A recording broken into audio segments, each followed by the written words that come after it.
당신은 회사에서 늘 먼저 도와주는 사람이었다. 동료가 바쁘면 일을 나눠 맡았고, 후배가 실수하면 대신 수습했다. 그게 옳은 일이라고 믿었다. 그런데 시간이 지나면서 이상한 일이 반복됐다. 당신이 도와준 사람들은 고마워하지 않았다. 오히려 당신이 안 도와주면 서운해했다. 당신의 호의가 의무가 된 것이다. 착하게 살면 복이 온다는 말은 거짓이었다. 현실은 정반대로 흘러갔다. 쇼펜하우어는 이 진실을 200년 전에 이미 꿰뚫어봤다. 그는 말했다. 인간은 본질적으로 자기 이익을 추구하는 존재이며 타인의 고통에 본능적으로 무감각하다고. 이건 도덕적 비난이 아니다. 인간이라는 생명체의 구조에 대한 해부다. 모든 생명은 생의 의지에 지배받는다. 생존하려 하고, 확장하려 하고, 자기 이익을 최우선에 둔다. 타인은 그 과정에서 수단이 될 뿐이다. 당신이 친절할수록 무시당한 이유는 여기에 있다. 당신은 도덕적 환상 속에서 살았다 착하면 존중받을 거라는 환상, 배려하면 인정받을 거라는 환상하지만 쇼펜하우어가 본 현실은 달랐다. 착하게 살면 호구됩니다. 이건 냉소가 아니라 인간 본성에 대한 정확한 진단이다. 사람들은 당신의 친절을 힘으로 잃지 않는다. 약함으로 잊는다. 당신의 배려를 존중으로 돌려주지 않는다. 권리로 착각한다. 문제는 당신의 성격이 아니다. 문제는 당신이 인간 본성의 구조를 몰랐다는 것이다. 이 이야기는 쇼펜하우어가 해부한 그 구조에 관한 것이다. 감정의 위로가 아니라 차갑고 정확한 현실의 해석이다. 구조를 알면 위치가 바뀐다. 쇼펜하우어는 세계를 표상으로 봤다. 세계는 나의 표상이다. 이건 그의 철학의 출발점이다. 무슨 뜻인가? 모든 인간은 자기 자신을 중심으로 세계를 해석한다는 뜻이다. 당신이 보는 세계와 타인이 보는 세계는 다르다. 타인은 당신의 시선으로 세계를 보지 않는다. 타인은 자기 이익을 중심으로 세계를 해석한다. 당신의 친절을 받을 때도 타인은 당신의 의도를 읽지 않는다. 타인은 자기에게 무엇이 이익인지만 계산한다. 이게 인간 본성의 구조다. 당신이 아무리 선한 의도로 베풀어도 상대는 그 의도를 읽지 않는다. 상대는 당신이 베푼 것이 자기에게 얼마나 유용한지만 본다. 예를 들어보자. 당신이 동료의 업무를 도와줬다. 당신은 팀워크를 위해서 혹은 그냥 도와주고 싶어서 그렇게 했다 하지만 동료는 당신의 의도를 읽지 않는다. 동료는 이렇게 생각한다. 이 사람은 나를 도와주는 사람이다. 그게 이 사람의 역할이다. 다음에도 도와줄 것이다. 동료는 당신의 호의를 당신의 특성으로 받아들인다. 그리고 그 특성을 이용한다. 이건 동료가 나쁜 사람이어서가 아니다. 인간이 본성적으로 그렇게 작동하기 때문이다. 쇼펜하우어가 말한 생의 의지다. 모든 생명체는 자기 생존과 이익을 최우선으로 둔다. 타인의 호의조차 자기 이익을 위한 자원으로 인식한다. 쇼펜하우어는 이렇게 말했다. 인간은 타인을 목적으로 대하지 않는다. 수단으로 대한다. 이건 칸트의 정언명령을 정면으로 부정하는 말이다. 칸트는 인간을 수단이 아니라 목적으로 대하라고 했다. 하지만 쇼펜하우어는 말한다. 그건 도덕적 이상일 뿐이다. 현실에서 인간은 타인을 수단으로 본다. 당신이 유용하면 가까이 두고 당신이 유용하지 않으면 멀리한다. 이게 인간관계의 진실이다. 당신이 친절하게 행동할 때 상대는 당신의 인격을 존중하는 게 아니라 당신의 쓸모를 계산한다. 당신이 계속 친절하면 상대는 당신이 계속 친절할 거라고 기대한다. 이 기대가 권리로 변한다. 당신이 누군가에게 돈을 빌려줬다고 해보자. 상대는 처음에 고마워했다. 진심으로 감사하다고 말했다. 하지만 쇼펜하우어는 본다. 그 감사는 일시적 감정일 뿐이다. 상대의 생애 의지는 이미 다음 단계를 계산하고 있다. 이 사람은 나에게 돈을 빌려주는 사람이다. 다음에도 필요하면 또 빌릴 수 있다. 상대의 뇌는 당신을 자원으로 분류한다. 갚을 날이 되면 상대는 불편해한다. 왜냐하면 자원을 돌려줘야 하기 때문이다. 당신이 재촉하면 상대는 오히려 기분 나빠한다. 당신이 불편한 사람이 된다. 이 구조를 이해해야 한다. 상대가 특별히 나쁜 게 아니다. 인간의 뇌가 그렇게 설계되어 있다. 쇼펜하우어는 동정에 대해서도 냉정했다. 그는 동정이 인간의 본능이 아니라 예외적 현상이라고 봤다. 대부분의 사람들은 타인의 고통을 보고 동정하지 않는다, 무관심하거나 심지어 은근한 만족을 느낀다. 왜냐하면 타인의 불행은 상대적으로 나의 행복을 높여주기 때문이다. 이건 잔인한 말처럼 들리지만 일상에서 자주 확인되는 진실이다. 당신이 어려움을 겪을 때 진심으로 걱정하는 사람은 몇이나 되는가? 대부분은 듣는 척하거나 조언하는 척하거나 혹은 속으로 안도한다. 자기는 그렇지 않아서 다행이라고. 이게 인간이다. 쇼펜하우어는 이 인간을 미워하지 않았다. 그렇다면 왜 사람들은 당신의 친절을 존중하지 않는가? 쇼펜하우어의 답은 간단하다.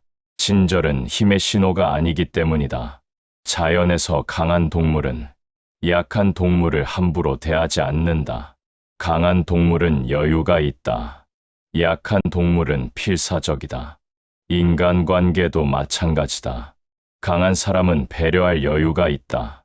약한 사람은 배려해야만 관계를 유지할 수 있다. 당신이 친절하면 사람들은 당신이 강해서 친절한지, 약해서 친절한지를 판단한다. 만약 당신이 거절하지 못하고 계속 베풀고 화내지 못한다면 사람들은 판단한다. 이 사람은 약해서 친절한 것이다. 그 순간 당신의 친절은 존중의 대상이 아니라 이용의 대상이 된다. 쇼펜하우어는 이렇게 말했다. 인간은 타인의 약점을 본능적으로 감지한다. 그리고 그 약점을 이용한다. 이건 악의가 아니라 생존 본능이다. 자연은 약한 것을 도태시킨다. 인간 사회도 다르지 않다. 약한 사람은 밀린다. 착한 사람이 무시당하는 이유가 여기에 있다. 착함 자체가 문제가 아니라 그 착함이 약함으로 읽히는 게 문제다. 당신이 착하되 강하면 사람들은 당신을 존중한다. 당신이 착하되 약하면 사람들은 당신을 이용한다. 이 구조를 모르고 계속 착하게만 살면 당신은 계속 무시당한다. 당신이 어디까지 허용하는지가 곧 당신의 위치다. 이건 쇼펜하우어의 고슴도치 우화와 연결된다. 고슴도치들은 추운 겨울에 서로 가까이 모여 체온을 나눈다 하지만 너무 가까우면 가시에 찔린다. 너무 멀면 춥다. 그래서 고슴도치들은 적절한 거리를 찾는다. 인간관계도 마찬가지다. 너무 가까우면 상처받고 너무 멀면 외롭다. 적절한 거리가 필요하다. 그런데 착한 사람은 이 거리를 지키지 못한다. 상대가 가까이 오면 계속 허용한다. 가시에 찔려도 참는다. 왜냐하면 관계를 잃을까봐 두렵기 때문이다. 그래서 상대는 계속 가까이 온다. 계속 당신의 경계를 침범한다. 당신이 멈추라고 말하지 않으니까.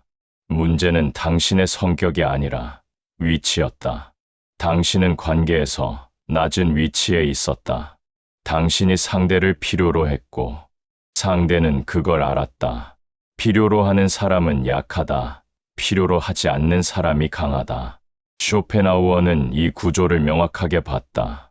그는 인간을 도덕적으로 재단하지 않았다. 그는 인간을 있는 그대로 관찰했다. 그리고 그 관찰에서 나온 결론은 냉정했다. 인간은 자기중심적이고 타인의 약점을 이용하고 힘의 논리로 움직인다. 이 진실을 받아들여야 당신의 위치가 바뀐다. 쇼펜하우어는 인간의 욕망을 끝없는 수레바퀴에 비유했다. 욕망은 충족되는 순간 사라지는 게 아니라 새로운 욕망으로 확장된다. 배고픔이 채워지면 편안함을 원하고 편안함이 주어지면 즐거움을 원한다. 이 수레바퀴는 멈추지 않는다. 인간은 만족을 모른다. 항상 더 많은 것을 원한다. 이 원리가 당신의 호의에도 적용된다. 당신이 상대의 욕구를 한번 채워주면 상대는 만족하는 게 아니라 더 큰 욕구를 갖게 된다. 이건 상대가 욕심쟁이여서가 아니다. 인간의 뇌가 그렇게 설계되어 있다. 행동심리학에서 이걸 기준점 이동이라고 부른다. 인간은 새로운 경험을 기준으로 삼는다. 처음에 당신이 커피를 한 잔 사줬다. 상대는 고마워했다 하지만 두 번째부터 상대의 뇌는 이걸 새로운 기준으로 설정한다. 이 사람은 나에게 커피를 사주는 사람이다. 세 번째부터는 기대가 된다. 네 번째부터는 당연함이 된다. 당신이 사주지 않으면 상대는 뭔가 빠진 느낌을 받는다. 이게 호의가 권리로 변하는 메커니즘이다. 쇼펜하우어는 이걸 200년 전에 이미 설명했다. 인간은 얻은 것을 당연하게 여기고 잃은 것에 과민하게 반응한다. 당신의 호의는 얻은 것이 되고 당신이 호의를 멈추면 잃은 것이 된다. 상대는 빼앗긴 기분을 느낀다. 회사에서 이런 일이 벌어진다. 당신이 동료의 업무를 한번 도와줬다. 상대는 고마워했다. 당신은 기분이 좋았다. 그래서 또 도와줬다. 상대는 또 고마워했지만 처음보다는 덜했다. 세 번째 도와줬을 때 상대는 고맙다는 말을 짧게 했다. 네 번째부터는 고맙다는 말도 없었다. 그냥 당연한 듯 받아들였다. 그리고 어느 날 당신이 바빠서 못 도와주겠다고 했을 때 상대는 불편해했다. 왜 안 도와주냐는 표정을 지었다. 심지어 차갑게 대했다. 당신은 혼란스럽다. 내가 뭘 잘못했지? 나는 도와준 건데. 하지만 쇼펜하우어는 본다. 당신은 잘못한 게 없다. 단지 경계를 긋지 않았을 뿐이다. 쇼펜하우어는 의지와 표상으로서의 세계에서 이렇게 말했다. 인간은 자신의 의지를 세계에 투사한다. 타인도 나의 의지를 위한 도구로 인식한다. 상대는 당신을 독립적 인격체로 보지 않는다.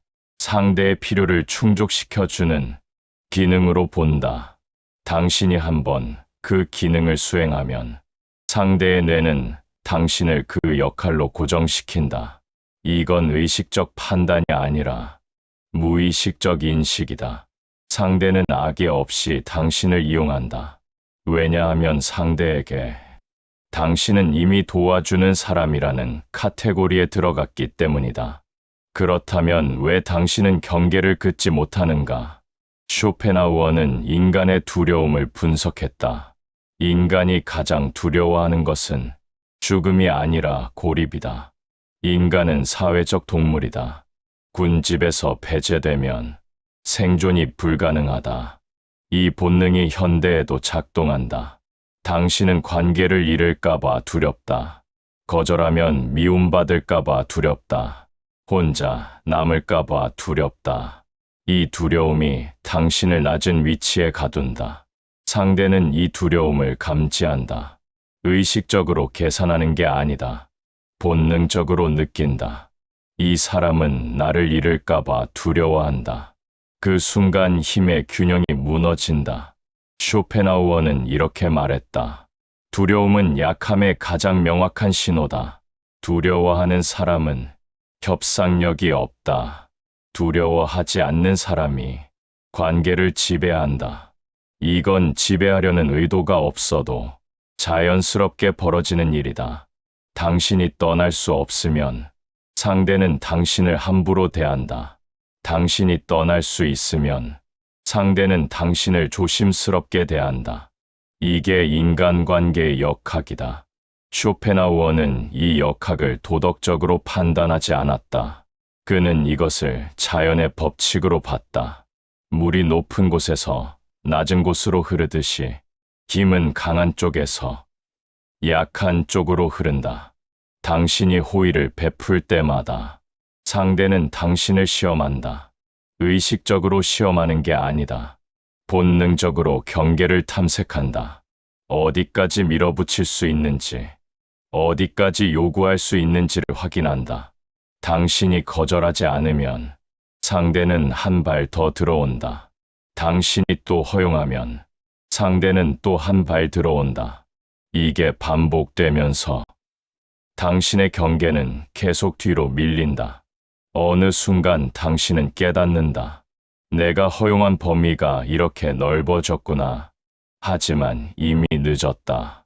상대는 그 넓은 범위를 당연한 것으로 받아들였다. 당신이 이제 와서 경계를 다시 세우려고 하면 상대는 저항한다. 왜 갑자기 그러냐고 묻는다. 쇼펜하우어는 이렇게 말했다. 사람들은 기득권을 절대 포기하지 않는다. 한 번 얻은 것은 자기 것으로 착각한다. 가족 관계에서도 이 구조는 똑같이 작동한다. 당신이 부모님께 용돈을 드렸다.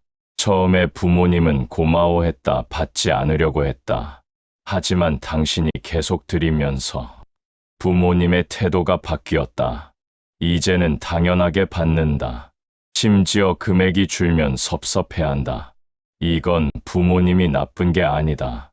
인간의 뇌가 그렇게 작동한다. 쇼펜하우어는 이렇게 말했다. 습관은 제2의 본성이 된다.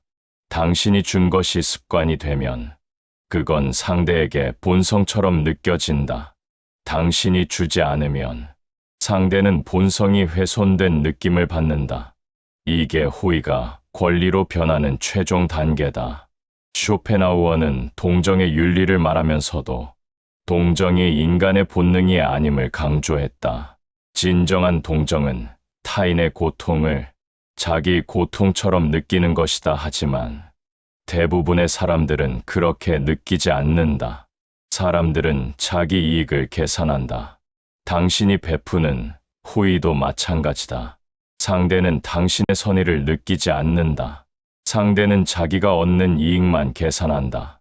당신이 이 진실을 받아들이지 않으면 당신은 계속 상처받는다. 왜 내가 이렇게 해줬는데 고마워하지 않을까? 왜 당연하게 여길까? 이유는 간단하다. 상대는 당신의 의도를 읽지 않는다. 상대는 자기 이익만 본다. 그렇다면 어떻게 해야 하는가? 호의를 베풀지 말아야 하는가? 쇼펜하우어의 답은 다르다. 호의를 베풀되 경계를 그어야 한다. 당신이 어디까지 허용하는지를 명확히 해야 한다. 이건 냉정함이 아니라 현명함이다. 당신이 경계를 긋지 않으면 상대는 끝없이 밀고 들어온다. 이건 상대의 악의가 아니라 인간 본성의 작동 방식이다. 쇼펜하우어는 말했다. 현명한 사람은 인간 본성을 이해하고 그에 맞춰 행동한다. 어리석은 사람은 도덕적 이상을 믿고 현실에서 상처받는다. 당신이 경계를 긋는 방법은 간단하다. 거절하는 것이다. 한 번 거절해보라. 상대의 반응을 확인하라. 진짜 당신을 존중하는 사람은 당신의 거절을 받아들인다. 당신을 이용하는 사람은 당신의 거절에 화를 낸다. 이 차이가 관계의 본질을 드러낸다. 쇼펜하우어는 이렇게 말했다. 관계의 진실은 위기 상황에서 드러난다. 당신이 더 이상 주지 않을 때 상대의 진짜 얼굴이 보인다. 상대가 떠나면 그 관계는 처음부터 거래였다. 상대가 남으면 그 관계는 진짜였다. 여기서 벗어나는 방법은 의외로 단순하다. 혼자 있는 법을 배우는 것이다. 쇼펜하우어는 고독을 가장 중요한 덕목으로 봤다. 고독을 견딜 수 있는 사람만이 관계에서 자유롭다. 당신이 혼자 있는 것을 두려워하지 않을 때 당신은 나쁜 관계를 붙잡을 이유가 없다. 당신이 고립을 견딜 수 있을 때 당신은 상대의 요구를 거절할 수 있다. 이게 위치를 바꾸는 열쇠다. 고독은 약함이 아니라 강함이다. 혼자 설 수 있는 사람이 관계에서 밀리지 않는다. 쇼펜하우어는 고독을 패배로 보지 않았다. 오히려 자유의 시작으로 봤다. 그는 이렇게 말했다. 고독을 견딜 수 있는 사람만큼 자유로운 사람은 없다. 왜냐하면 그는 타인에게 의존하지 않기 때문이다. 의존하지 않는 사람은 타인의 요구에 휘둘리지 않는다. 타인의 평가에 흔들리지 않는다. 타인의 인정을 구걸하지 않는다. 이게 진정한 자유다. 대부분의 사람들은 자유롭다고 생각하지만 실제로는 타인의 노예다. 타인의 시선을 의식하고 타인의 기대에 맞추고 타인의 인정을 갈구한다. 쇼펜하우어는 이런 삶을 비참한 것으로 봤다. 당신이 타인을 중심에 두는 순간 당신은 주변으로 밀려난다. 고독이 주는 첫 번째 선물은 명확함이다. 사람들과 함께 있을 때 당신은 타인의 목소리를 듣느라 자기 목소리를 듣지 못한다. 타인이 원하는 것, 타인이 기대하는 것, 타인이 판단하는 것에 귀 기울이느라 정작 당신이 진짜 원하는 게 뭔지 모른다. 쇼펜하우어는 이렇게 말했다. 군중 속에서 인간은 자신을 잃는다.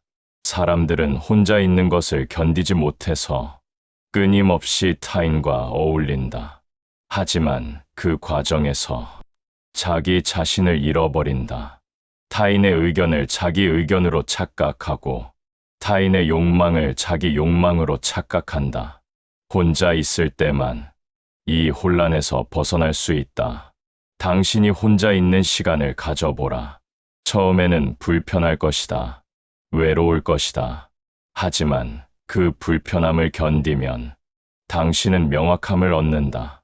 당신이 진짜 원하는 게 뭔지, 당신이 진짜 중요하게 여기는 게 뭔지, 당신이 진짜 지키고 싶은 게 뭔지가 보인다.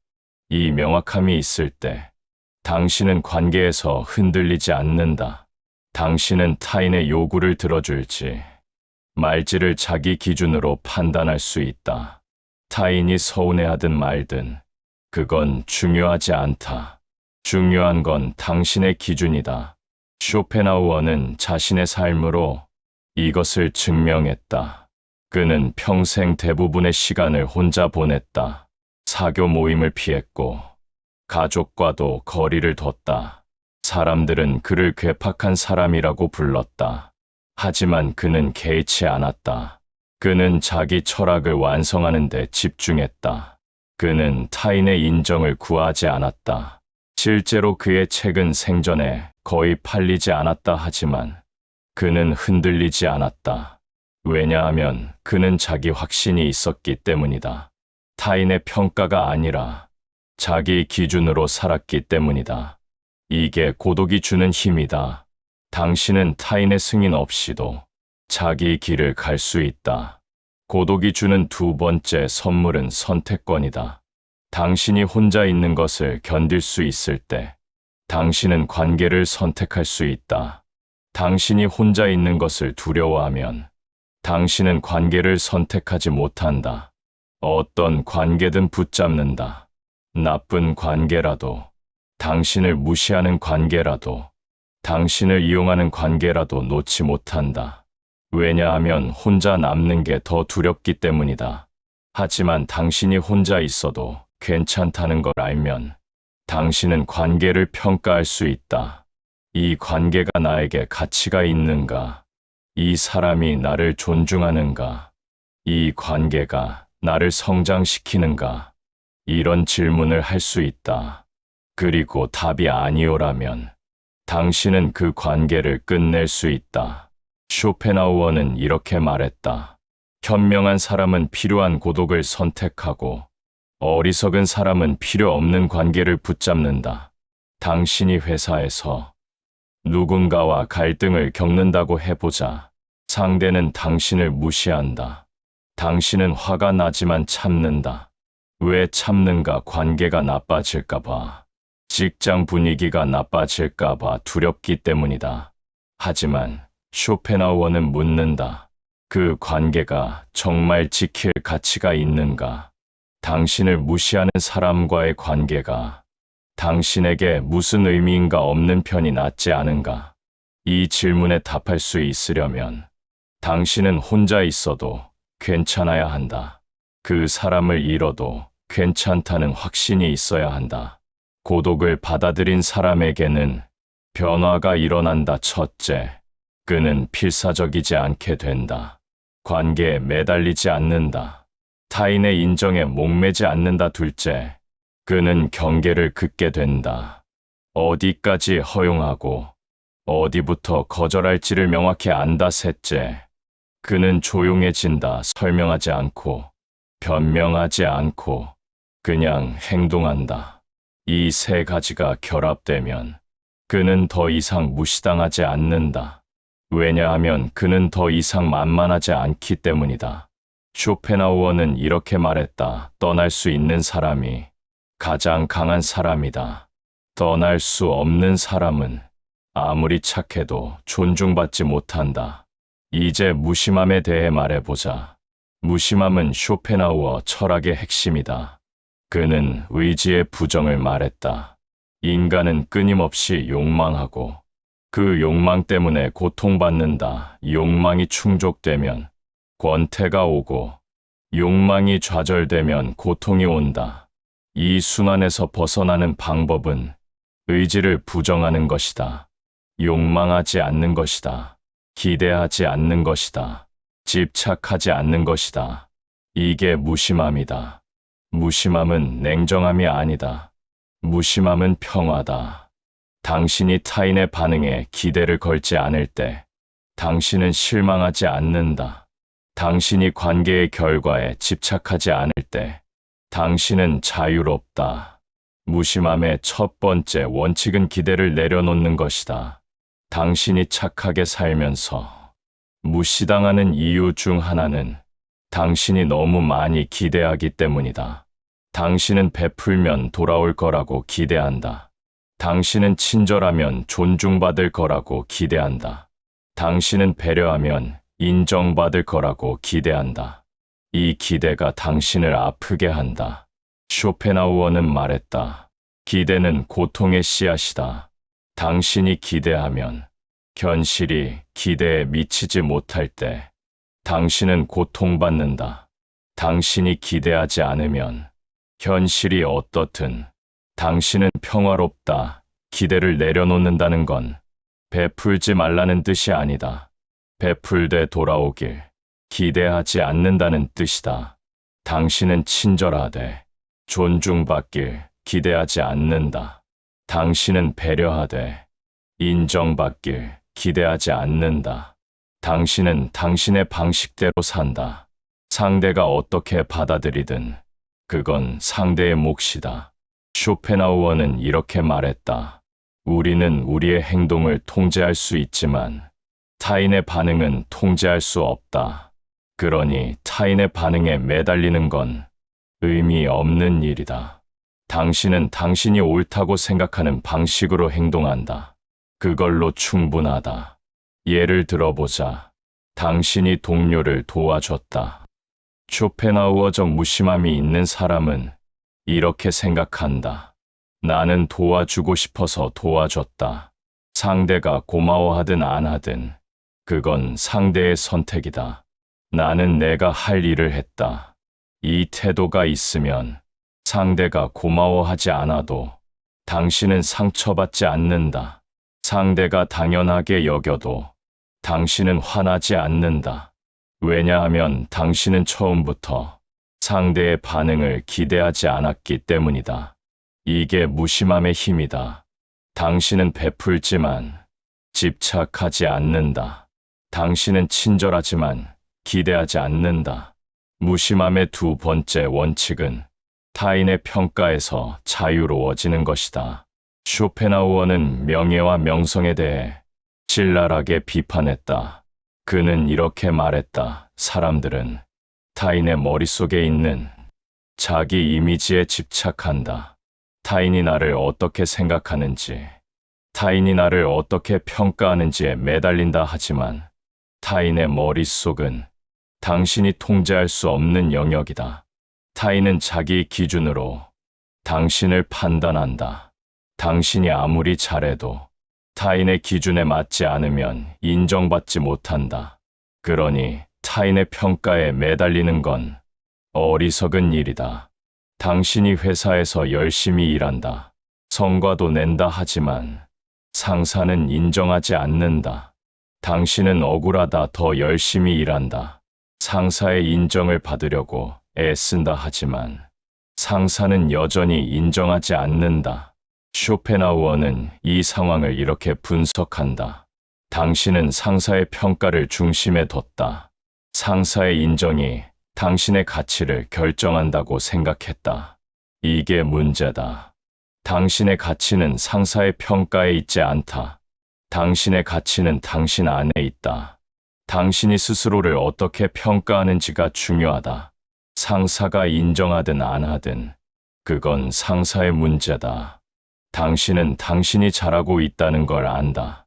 그걸로 충분하다. 무심함의 세 번째 원칙은 설명하지 않는 것이다. 쇼펜하우어는 논쟁을 싫어했다. 그는 이렇게 말했다. 논쟁에서 이기는 것은 진리를 밝히는 것과 무관하다. 사람들은 자기가 옳다는 걸 증명하려고 논쟁한다. 진리를 찾으려는 게 아니다. 그러니 논쟁은 시간 낭비다. 특히 당신을 무시하는 사람, 당신을 함부로 대하는 사람에게 설명하는 건 더 큰 낭비다. 그 사람은 당신의 말을 들을 준비가 안 되어 있다. 그 사람은 당신을 존중하지 않는다. 당신이 아무리 설명해도 소용없다. 당신이 누군가에게 무시당했다. 당신은 그 사람에게 가서 왜 그러면 안 되는지 설명하려고 한다. 하지만 쇼펜하우어는 말한다 하지 마라. 설명은 당신을 더 약하게 보이게 만든다. 왜냐하면 설명하러 간다는 것 자체가 당신이 그 사람의 행동에 신경 쓰고 있다는 신호가 되기 때문이다. 신경 쓰는 사람은 약하다. 신경 쓰지 않는 사람이 강하다. 그렇다면 어떻게 해야 하는가? 설명하지 마라. 그냥 거리를 돌아 조용히, 단호하게 그 사람과의 접촉을 줄여라. 이게 무심함의 실천이다. 거리를 두는 것은 복수가 아니다. 이건 경계다. 당신은 당신의 평화를 지키는 것이다. 쇼펜하우어는 이렇게 말했다. 현명한 사람은 자기 평화를 최우선으로 둔다. 평화를 해치는 사람과는 거리를 둔다. 논쟁하지 않고 설득하지 않고 그냥 멀어진다. 이게 가장 현명한 대응이다. 왜냐하면 당신의 시간과 에너지는 한정되어 있기 때문이다. 그 시간과 에너지를 당신을 무시하는 사람에게 쓸 이유가 없다. 당신은 그 시간과 에너지를 당신을 존중하는 사람에게 혹은 당신 자신에게 써야 한다. 무심함은 가장 조용한 경계다. 당신은 소리 지르지 않는다. 화내지 않는다. 설명하지 않는다. 그냥 거리를 둔다. 상대가 알아차리든 못 알아차리든 당신은 개의치 않는다. 당신은 당신의 시간과 에너지를 소중하게 여긴다. 그래서 당신을 존중하지 않는 사람에게 더 이상 시간을 쓰지 않는다. 쇼펜하우어는 이렇게 말했다. 삶은 짧다. 그 짧은 삶을 가치 없는 관계에 낭비할 이유가 없다. 당신을 존중하지 않는 사람, 당신을 이용하는 사람, 그런 사람과의 시간은 낭비다. 당신은 그 시간을 당신을 위해 써야 한다. 무심함을 실천하면 사람들의 태도가 바뀐다. 두 가지 중 하나가 일어난다. 첫째, 상대가 당신의 변화를 느끼고 태도를 바꾼다. 상대는 당신이 더 이상 만만하지 않다는 걸 알고 당신을 더 조심스럽게 대한다. 이 경우 관계는 개선된다. 둘째, 상대가 당신을 떠난다. 상대는 당신이 더 이상 자신에게 유용하지 않다고 판단하고 다른 사람에게 간다. 이 경우 관계는 끝난다. 쇼펜하우어는 말한다. 둘 다 좋은 결과다. 첫 번째 경우, 당신은 더 나은 관계를 얻는다. 두 번째 경우, 당신은 나쁜 관계에서 벗어난다. 어느 쪽이든 당신의 삶은 나아진다. 이 지점부터 관계의 무게가 달라진다. 당신이 고독을 받아들이고 무심함을 실천할 때 당신의 위치가 바뀐다. 당신은 더 이상 관계에 매달리지 않는다. 당신은 더 이상 상대의 반응에 흔들리지 않는다. 당신은 혼자 있어도 괜찮고 인정받지 못해도 괜찮다. 당신은 당신의 방식대로 산다. 쇼펜하우어는 이렇게 말했다.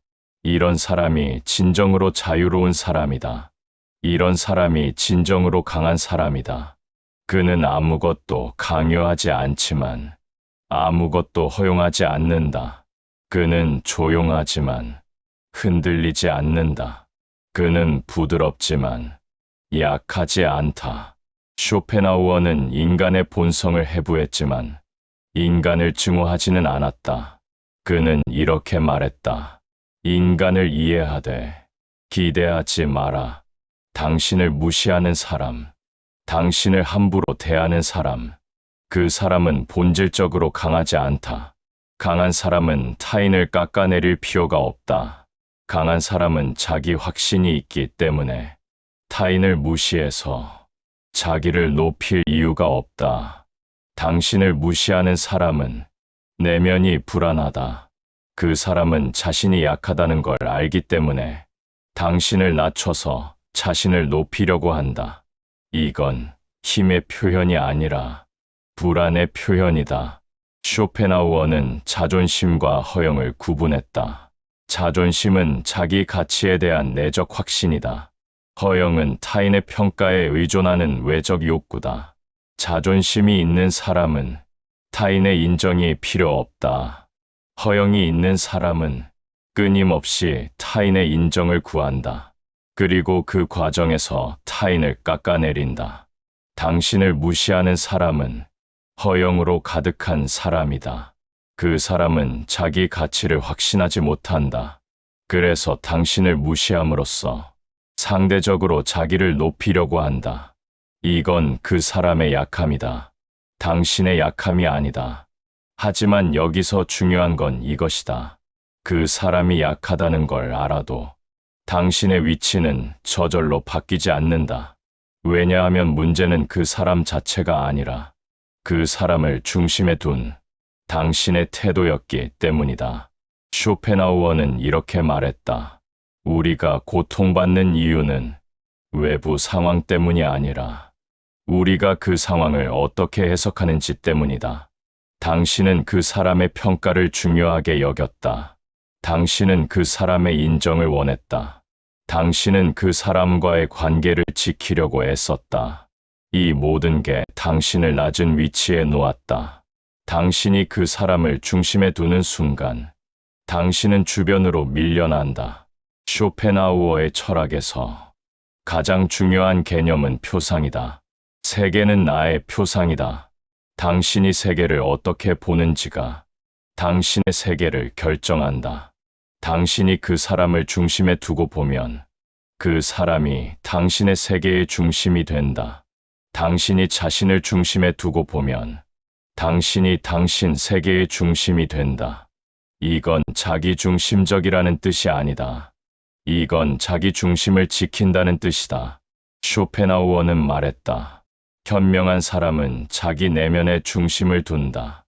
어리석은 사람은 타인에게 중심을 둔다. 자기 내면에 중심을 둔 사람은 흔들리지 않는다. 타인에게 중심을 둔 사람은 끊임없이 흔들린다. 그렇다면 어떻게 중심을 바꾸는가? 쇼펜하우어의 답은 명확하다. 인식을 바꿔라. 당신이 세계를 보는 방식을 바꿔라. 상대의 평가가 아니라 당신의 기준이 중요하다고 인식하라. 상대의 인정이 아니라 당신의 확신이 가치 있다고 인식하라. 상대와의 관계가 아니라 당신의 평화가 우선이라고 인식하라. 이 인식이 바뀌는 순간 위치가 바뀐다. 당신은 더 이상 상대를 중심에 두지 않는다. 당신은 당신 자신을 중심에 둔다. 이건 이기적인 게 아니다. 이건 자립이다. 예를 들어보자. 당신에게 상사가 하나 있다. 그 상사는 당신을 무시한다. 회의에서 당신의 의견을 무시하고 당신의 성과를 인정하지 않는다. 당신은 억울하다. 더 열심히 일한다. 상사의 인정을 받으려고 애쓴다. 하지만 아무리 애써도 상사는 당신을 인정하지 않는다. 쇼펜하우어는 이 상황을 이렇게 분석한다. 당신은 상사를 중심에 뒀다. 상사의 평가가 당신의 가치를 결정한다고 생각했다. 이게 문제다. 상사를 중심에서 내려놓아라. 당신은 당신이 잘하고 있다는 걸 안다. 당신은 당신의 성과를 안다. 상사가 인정하든 안 하든 그건 상사의 문제다. 당신은 당신의 일을 당신의 기준으로 한다. 이 태도가 바뀌는 순간 관계가 바뀐다. 당신은 더 이상 구걸하지 않는다. 당신은 더 이상 필사적이지 않다. 그러면 상사의 태도도 바뀐다. 왜냐하면 당신이 더 이상 만만하지 않기 때문이다. 혹은 상사의 태도가 안 바뀔 수도 있다. 그래도 괜찮다. 왜냐하면 당신은 이미 상사를 중심에서 내려놨기 때문이다. 상사의 평가가 당신의 가치를 결정하지 않는다. 쇼펜하우어는 이렇게 말했다. 당신의 가치는 당신 안에 있다. 타인의 평가 속에 있지 않다. 당신이 스스로를 어떻게 보는지가 중요하다. 타인이 당신을 어떻게 보든 그건 타인의 시선일 뿐이다. 이제 마지막 단계다. 거리를 조절하는 것이다. 쇼펜하우어의 고슴도치 우화를 다시 떠올려보자. 고슴도치들은 추운 겨울에 서로 가까이 모여 체온을 나눈다. 하지만 너무 가까우면 가시에 찔린다. 너무 멀면 춥다. 그래서 고슴도치들은 적절한 거리를 찾는다. 찔리지도 않고 춥지도 않은 거리. 이게 인간관계의 원리다. 당신을 무시하는 사람, 당신을 함부로 대하는 사람과는 거리를 둬야 한다. 이건 복수가 아니다. 이건 자기 보존이다. 쇼펜하우어는 이렇게 말했다. 현명한 사람은 고통을 피한다. 고통을 주는 사람과는 거리를 둔다. 거리를 조절하는 방법은 간단하다. 접촉을 줄이는 것이다. 당신은 필요한 만큼만 상대한다. 그 이상은 하지 않는다. 전화가 오면 받지 않는다. 연락이 오면 늦게 답한다. 만나자고 하면 바쁘다고 한다. 이건 거짓말이 아니다. 당신은 진짜 바쁘다. 당신의 시간을 당신을 존중하는 사람에게 쓰느라 바쁘다. 당신의 에너지를 당신 자신을 돌보는 데 쓰느라 바쁘다. 쇼펜하우어는 말했다. 시간은 가장 소중한 자원이다. 그 시간을 가치 없는 관계에 낭비하지 마라. 거리를 조절할 때 주의할 점이 하나 있다. 설명하지 말라는 것이다. 당신이 왜 거리를 두는지, 왜 연락을 덜 하는지, 왜 만나지 않는지 설명하지 않는다. 쇼펜하우어는 말했다. 설명은 약함의 신호다. 강한 사람은 설명하지 않는다. 그냥 행동한다. 당신은 설명할 필요가 없다. 당신은 그냥 행동으로 보여준다. 조용히, 단단하게 거리를 둔다. 상대가 물어보면 간단히 답한다. 바빠서, 시간이 없어서 더 이상의 설명은 하지 않는다. 이게 쇼펜하우어가 말한 현명함이다. 말이 많지 않다. 행동이 명확하다. 거리를 조절하는 순간 관계는 정리된다. 두 가지 중 하나가 일어난다. 첫 번째는 상대가 당신의 변화를 느끼고 태도를 바꾼다. 상대는 당신이 더 이상 만만하지 않다는 걸 알고 당신을 더 조심스럽게 대한다. 이 경우 관계는 개선된다. 두 번째는 상대가 당신을 떠난다. 상대는 당신이 더 이상 자신에게 유용하지 않다고 판단하고 다른 사람에게 간다. 이 경우 관계는 끝난다. 쇼펜하우어는 말한다. 어느 쪽이든 당신에게는 좋은 결과다. 첫 번째 경우, 당신은 더 나은 관계를 얻는다. 두 번째 경우, 당신은 나쁜 관계에서 벗어난다. 둘 다 당신의 삶을 개선한다. 쇼펜하우어는 자신의 삶을 통해 이것을 실천했다. 그는 자신을 무시하는 사람들과 거리를 뒀다. 자신을 인정하지 않는 학계와 거리를 뒀다. 그는 혼자 살았고 자기 확신을 지켰다. 사람들은 그를 괴팍하다고 불렀지만 그는 평화로웠다. 그는 자기 철학을 완성했고 결국 역사에 이름을 남겼다. 이게 중심을 지킨 사람의 삶이다. 타인의 평가에 흔들리지 않고 자기 길을 간 사람의 삶이다. 당신도 이렇게 살 수 있다. 방법은 쇼펜하우어가 이미 보여줬다. 고독을 받아들이고 무심함을 실천하고 거리를 조절한다. 당신은 당신을 중심에 놓는다. 타인의 평가가 아니라 당신의 기준을 따른다.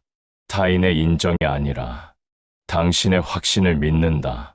그리고 조용히, 단단하게 당신의 위치를 지킨다. 이게 착하게 살면서도 무시당하지 않는 방법이다. 이게 쇼펜하우어가 본 현명한 삶이다. 조용히 거리를 지킬 줄 아는 사람, 그가 가장 강한 사람이다. 쇼펜하우어는 이렇게 말했다. 진정한 귀족은 자기 내면에 있다. 타인의 승인에 있지 않다. 당신이 그런 귀족이 되길 바란다. 당신은 착하게 살았다. 그 자체가 잘못이었던 적은 없다. 문제는 착함이 아니었다. 그 착함이 어떻게 읽혔는지였다. 당신은 배려했다. 그러나 상대는 그것을 약함으로 해석했다. 당신은 양보했다. 그러나 상대는 그것을 당연한 몫으로 여겼다. 당신은 친절했다. 그러나 상대는 그것을 만만함으로 착각했다. 이것은 당신의 결함이 아니다. 관계의 구조가 그렇게 작동했을 뿐이다. 쇼펜하우어는 인간을 낙관적으로 보지 않았다. 그는 인간의 본성을 냉정하게 관찰했다. 사람은 타인을 목적이 아니라 수단으로 인식하려는 경향이 있고 도덕보다 이익에 더 빠르게 반응한다는 사실을 그는 외면하지 않았다. 그래서 그는 이렇게 남겼다. 도덕적 기대는 인간관계의 안전장치가 되지 못한다고. 존중은 선함에서 오지 않는다. 존중은 힘의 감각, 쉽게 침범할 수 없다는 거리에서 생긴다. 이제 당신은 안다. 위치를 바꾸는 방법을. 고독을 받아들이고 무심함을 실천하고 관계의 거리를 조절하는 것. 당신은 혼자 있어도 괜찮다. 인정받지 못해도 무너지지 않는다. 당신은 타인의 평가가 아니라 자신의 기준으로 산다. 베풀되 기대하지 않고 배려하되 이용당하지 않는다. 친절하지만 경계가 분명하고 부드럽지만 약하지 않다. 이것이 착하게 살면서도 무시당하지 않는 방식이다. 당신은 복수하지 않는다. 화를 키우지도 않는다. 그저 조용히 거리를 둔다. 필요 없는 관계는 정리하고 지켜야 할 관계만 남긴다.